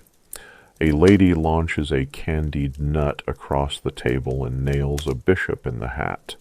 He applauds. Someone stands on a chair and recites a riddle about custard. Another guest insists her gooseberry tart is shaped like a mythical beast and demands everyone recognize the snout. No one does. She eats it anyway. This is where rules are bent, broken, or baked into entire pies that scream when cut. One dish involves a marzipan face that groans theatrically when stabbed. You're pretty sure it's operated by a child hiding under the tablecloth. But let's slow down. This isn't just chaos, it's a tradition. The banquet's finale, known in some households as the merry table, was often a place for wit and mischief. Think of it as a pre-sleep ritual. Dessert not as indulgence, but as release. A way to shake off the weight of earlier courses and noble expectations alike. And yes, sometimes that meant actual duels over dessert. Historical accounts describe noblemen arguing over the last sugar plum, ladies stealing candied orange peels and daring their husbands to retrieve them. A young duke reportedly launched a tart across the table and shouted, "Justice!" before storming out and marrying a pastry chef's daughter the next week. Historians still argue whether these tales were romanticized nonsense or genuine snapshots of noble eccentricity. But judging from the almond flung into your goblet just now, you'd wager it's all entirely plausible. You taste almond. You taste defiance. Now the real desserts begin to circulate. Not the performance pieces, but the sweet, soothing ones designed to end the meal like a lullaby. You're handed a wafer-thin rose cake, layered with almond cream and dotted with violets. Then a pear soaked in wine, soft enough to collapse with a spoon. And finally, a spoonful of preserved cherries, resting on a bed of crushed pistachio and dusted with powdered sugar so fine it floats like mist. Each bite slows you further, each flavor simpler, calmer. After all the spectacle, the birds, the spires, the peacock wigs, this is the first time you feel truly at ease. These aren't dishes that demand applause, they just are. quiet, gentle, floral. The kind of sweetness that settles into your bones like an old lullaby. And yet, just when you begin to drift, a whistle blows, a real one. The jester holds it between his teeth like a baton. He grins. The duelers drop their weapons, and a final tray is wheeled in. It is a pie. Of course it's a pie. But this one is different. It's small, humble, no feathers, no crowns, no architectural flourishes. Just a simple crust, golden and flaky, sealed with a twist of dried lavender and tied with a string. The host stands, he lifts a knife, he cuts. From inside the pie rises the soft scent of honey, butter, and, unexpectedly, letters. Tiny slips of parchment, each one containing a verse, a joke, or a tiny piece of advice. Guests reach in gently, pluck their slip, and read it aloud. You unfold yours. It reads, "Eat what you love, say less than you know, leave the last plum." You smile. This is the Renaissance version of the fortune cookie. A final gift, a reminder that the banquet isn't just about filling, it's about leaving something behind, a thought, a smile, a poem you'll forget by morning but remember in feeling. The room stills, the fire crackles, someone hums the same tune from earlier. The dessert duelers bow and exit. The jester removes his whistle and replaces it with a candied fig. The peacock is gone. The swan has been carted off. The pie cathedral collapsed under its own ambition. And you're sitting there holding a slip of paper and a final bite of cherry. You've survived the entire arc, from broth to marzipan duel, and now you're part of it. Not just a guest, but a participant in the grand, sweet madness. And as the final dishes are cleared, you realize it isn't the food that made this unforgettable, it's the moment. When swordplay involved pudding, when poems were hidden in pie, when a peacock wore a wig and no one questioned it. This is the Renaissance. This is dessert. This is joy. The hall is quiet now, not silent, never truly silent, but hushed in the way forests hush after a thunderstorm. The laughter has faded to soft chuckles, the duels concluded, the final crumbs of sugared tart dissolving in wine-warmed goblets. You feel it in your bones, the night is ending, and yet something remains. You stand slowly, stretch just a little, not enough to draw attention, just enough to ease the ache in your limbs, and then as you wander gently away from the table and into the manor's garden terrace, because yes, even this hall has one, you hear a sound, a low trill, a rustle of feathers, a single unmistakable cry. You turn, and there it is. Not roasted, not dressed, not gilded or glazed, but real, alive, perched atop a balustrade like a proud sentry, a peacock. And you realize with no small amount of awe that not every peacock in this house was destined for the kitchen. Some were left to strut. This one stares at you, unbothered, regal, as if it knows what you've seen inside, what it's avoided. Its feathers shimmer in the moonlight, deep emerald, bruised purple, comet blue. The eyes on its tail fan twitch as if winking. This is the other side of the Renaissance feast, the living decoration. Because for all the absurdities indoors, the wigs, the gold leaf, the pies that cried, some birds were too sacred to serve, or too symbolic, or simply too beautiful to roast.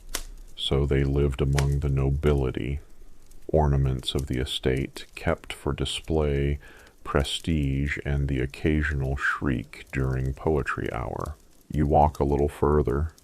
You see more of them now, strutting through the hedges, roosting atop stone statues, pecking at lavender bushes with the same indifference aristocrats show toward politics.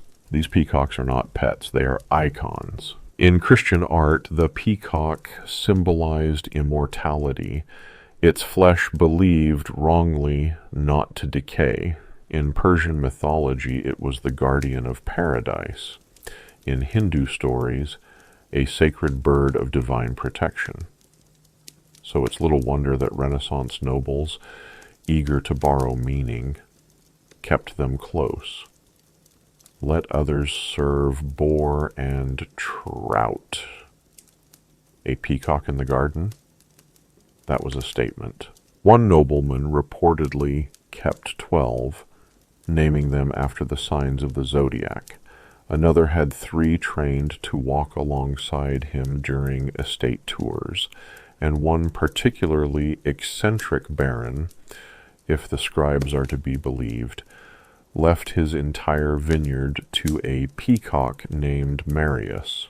Historians still argue whether Marius was real or just a very elaborate insult aimed at the baron's human heir. You pause beside a low stone bench. A peacock struts past. Behind you, the manor glows softly. Laughter has faded entirely now. Only the wind speaks, carrying the last scents of rosemary and roast from the high windows.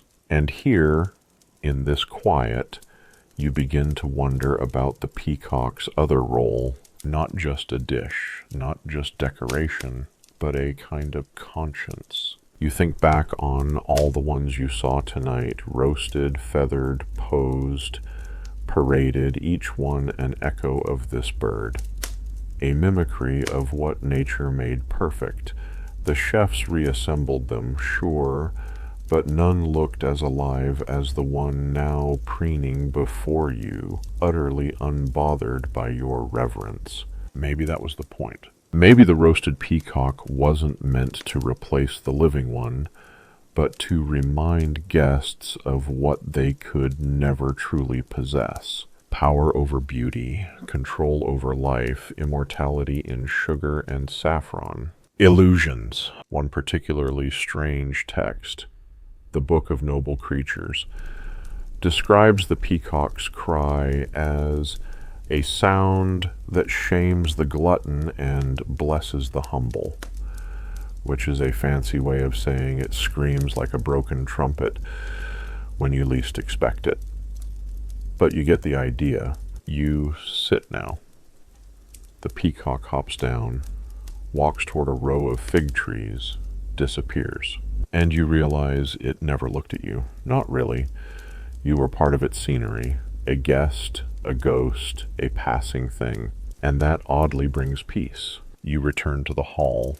It's mostly cleared now, plates stacked, candles burned low, the jester snoring gently beside a basket of pears.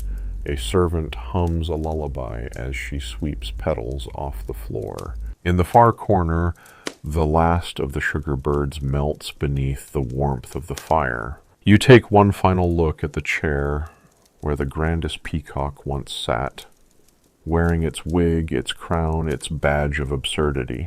The chair is empty, but in your mind the feathers shimmer still. It's late now. The kind of late that slows the world, that settles gently over the shoulders like a velvet cloak. Most of the guests have retired, drifting toward canopied chambers or curling up on cushioned benches, their heads resting on arms perfumed with clove and rose oil. And you? You're still seated at the end of the long table, the fire still burning, the hall almost empty. The food is gone. The jester's shoes lie abandoned beneath the table like forgotten fruit. One of the candlesticks has melted completely, a puddle of wax now encasing a cherry pit. You'd think, after all this, that the final course had passed. But there's one more. One last dish, silent and unannounced. A platter is brought to you slowly, reverently, by a servant wearing no livery, no badge of house or region, just a simple apron. She says nothing, only nods and places the dish before you. It is a single slice of something golden. You lean forward. The scent is buttery, faintly floral, hints of cardamom, maybe almond, maybe memory. It's not peacock, not swan, not sugar.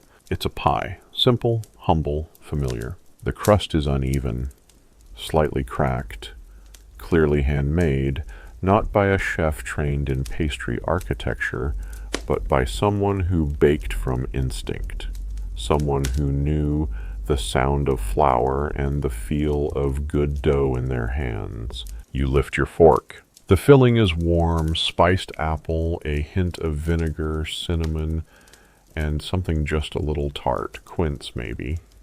You chew slowly, eyes closed, and in that bite something shifts. You remember the kitchen girl placing violets on honey cakes. You remember the boy turning the spit with blistered fingers. You remember the sugar swan that no one touched. The child inside the pie cathedral humming, the jester's ridiculous whistle, the peacock's twisted wig, and for a moment everything feels honest. This isn't a finale born of power or vanity. This is comfort. Perhaps the cook slipped this in last, unannounced, for herself, for the servers, for the ones who labored for beauty no one would ever notice. Or maybe it was always meant for you. Because this is the part no one talks about. The meal after the meal, the bite that grounds you again. The Renaissance noble dined for status, for theater, for politics. But beneath all that, beneath the gold leaf and architectural meats, there was still hunger, not just of the body, but of the spirit. And the spirit, it turns out, doesn't want a roast porcupine wearing spectacles. It wants this: warm pastry, simple filling, no peacock feathers, just a moment of realness. Historians rarely mention dishes like this. They focus on the spectacle, the 17-course glories, the sugar beasts, the fountains of wine. But the cooks, the servants, the tired nobles whispering good night to one another as their lace cuffs drooped into the candle wax, they remembered this course, the pie at the end. In one dusty manuscript from a lesser-known Sienese estate, a cook scribbled a note beside a grand feast plan. Serve the simple pie last, always last. Let them leave with something kind. Kind, that's the word that fits. You take another bite. No fanfare, no music, just flavor. Gentle, soft, real. The servant, still silent, returns with a small clay cup of warm milk sweetened with honey and fennel. You sip. The warmth moves through you like an old lullaby. Your fingers relax, your shoulders soften. You feel for the first time tonight complete. There is no applause, no final toast. Just you and the pie and the quiet. And as you sit there under the glow of dying embers and melting wax, you realize this is what it was all leading to. Not the spectacle, not the sugar crowns or the quail in armor, but this quiet, unassuming moment. This closing note of gentleness, this last perfect bite. You place your fork down. The servant collects the plate. You nod. She nods. Nothing more needs to be said. And as you prepare to rise, to leave the hall, to return to your room, or perhaps just drift into sleep right here at the table, you glance once more at the empty stage of the feast. Where there was once a peacock in a wig, now only candlelight, and the faint scent of quince. You're the last one awake. The hall, once echoing with laughter and lute strings, now feels like the inside of a seashell, quiet, echoing, and full of secrets. Every chair is empty, every dish cleared, every candle now a stub haloed in soft smoke. And you're still at the end of the table, the guest who stayed longest, the witness. You sit back and exhale. Not the exhale of someone overwhelmed, but the sigh of someone who has seen it all. From sugar pigeons to roast swans in gilded armor, to peacocks with powdered wigs that refused stubbornly to stay on straight.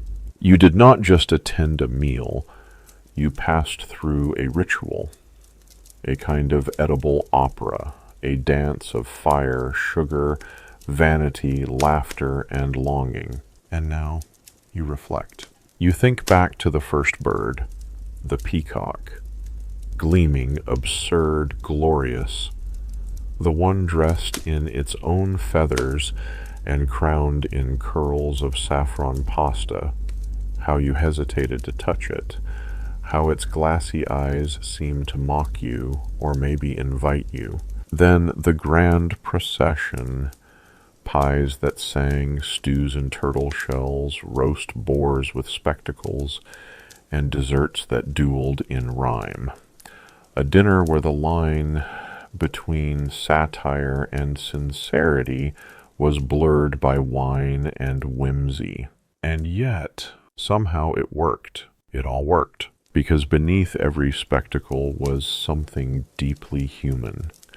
The desire to be seen, to create, to leave behind a night that meant something, even if only in marzipan. It's tempting to laugh at the nobles of the Renaissance, to scoff at their extravagance, to roll your eyes at the idea of edible wigs and almond swans. But then, don't we all do the same? Don't we all decorate our moments? Don't we dress up life's plain hours with sprinkles, jokes, filters, metaphors?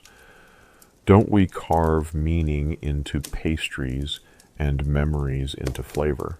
The Renaissance feast was never just about food. It was about storytelling, about identity, about holding a mirror, sometimes sugar-dusted, sometimes feathered, up to the face of humanity. And in that mirror, we saw both our foolishness and our brilliance. Historians still argue about the accuracy of these banquets.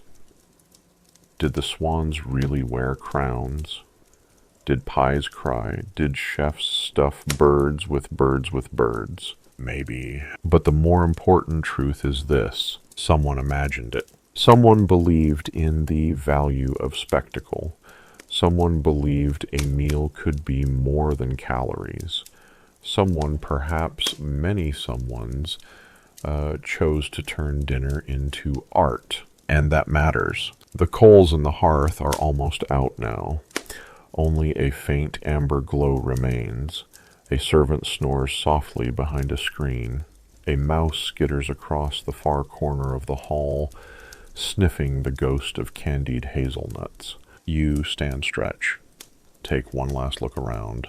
The peacock is gone, but its memory is stitched into the walls, into the scent of honey, into the laughter still hanging in the rafters, into you. And as you walk quietly toward the corridor, your footsteps echoing on stone, you realize you'll never look at dinner the same way again. Because once you've seen a pie cathedral, once you've eaten a sugar wig, once you've clinked glasses beneath a swan with ruby eyes, you carry that with you, not as trivia, but as proof that somewhere in the grand silliness of history, people dared to make beauty, even out of birds, even out of dinner, even out of a world that sometimes needed sugar more than salt. And you were there, the last guest, the silent witness, the only one who stayed long enough to see the pie's final page turn. And now it's time to rest. The hall is quiet now, truly quiet. Outside, a breeze stirs the ivy along the stone walls. Inside, the last candle gutters out with a sigh. You close your eyes, and for a moment you feel the weight of the evening settle across your shoulders like a silk cloak. There is no more food, no more wine, no more feathered pageantry or powdered wigs resting on poultry. Just stillness. You feel it in your chest, that soft, floating weight that comes when a long night ends. Your thoughts move slowly now, like a barge drifting down a moonlit river. You're not in the banquet hall anymore, not really. You're drifting between then and now, between memory and rest. You remember the sound of the lute, the whisper of laughter, the crackle of sugar, the warmth of a simple pie served in silence. And you let those memories wrap around you like a blanket. Your breath slows, your jaw softens, your hands rest quietly. Whatever today held, whatever tomorrow brings, it can wait. Tonight was a feast, not just of food, but of feeling, of stories, of absurdity, of art. And now it's over. So breathe, let it go. Let the candles melt, let the peacocks sleep. You are full, you are safe, you are home. Good night. Sleep well, my friend. May your dreams be filled with sugar swans, singing pies, and peacocks that wink just before they fly.